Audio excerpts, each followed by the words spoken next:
Before he sang a single note, the room had already decided who he was. A skinny Filipino teenager standing alone under blinding stage lights, hands trembling slightly, eyes searching the crowd like he was looking for permission to breathe.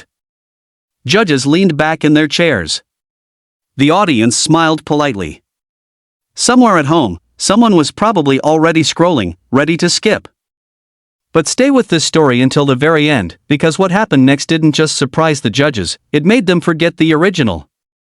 And if moments like this move you, make sure you like the video and subscribe, because stories like these deserve to be seen.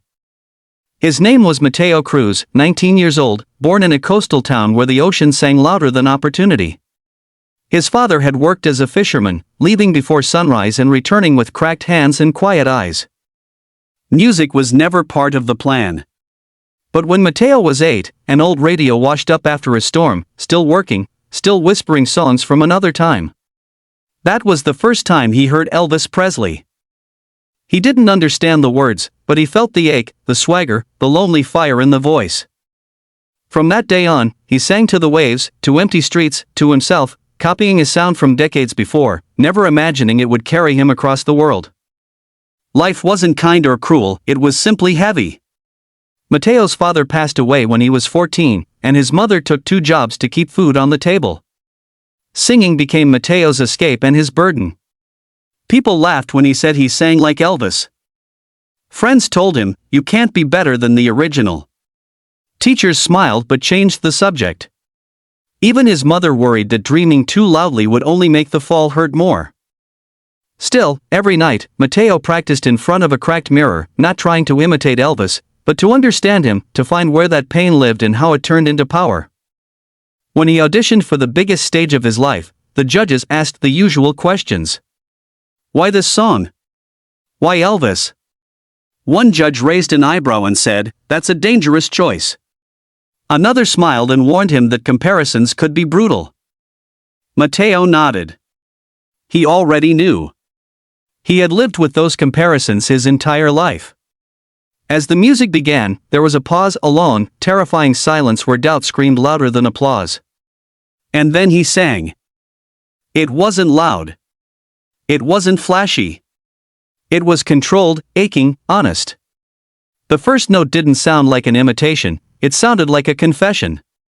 The audience leaned forward. The judges stopped writing notes. Somewhere between the second and third line, something shifted. Mateo wasn't copying Elvis, he was channeling him, then letting go. His voice cracked at just the right moment, not from weakness but from truth. You could hear his father in that voice, his mother's sacrifices, the nights of hunger and hope braided together into sound. As the song built, so did the disbelief.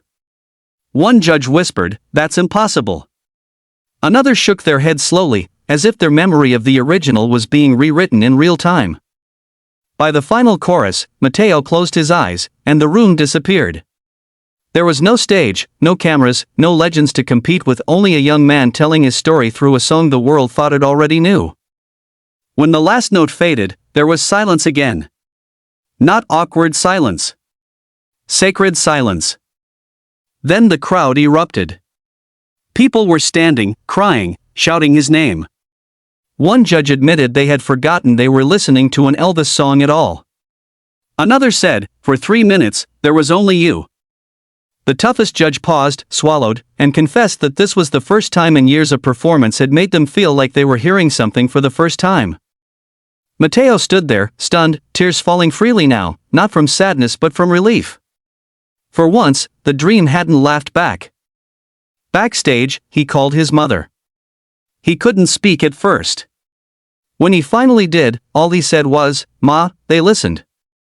She cried on the other end of the line, not because he won anything, but because the world had finally heard the voice she believed in during all those silent years. Mateo didn't walk off that stage as the next Elvis.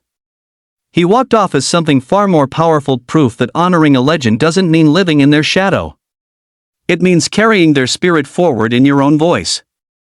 His journey reminded everyone watching that greatness isn't about replacing the past, but about transforming it through truth, courage, and heart. So if you've ever been told your dream is too big, your inspiration too old, or your voice too small, remember this moment. One song, one chance, one brave decision can change everything. And if stories like Mateo's inspire you, don't forget to like this video and subscribe to the channel, because the next unforgettable voice might be just one story away.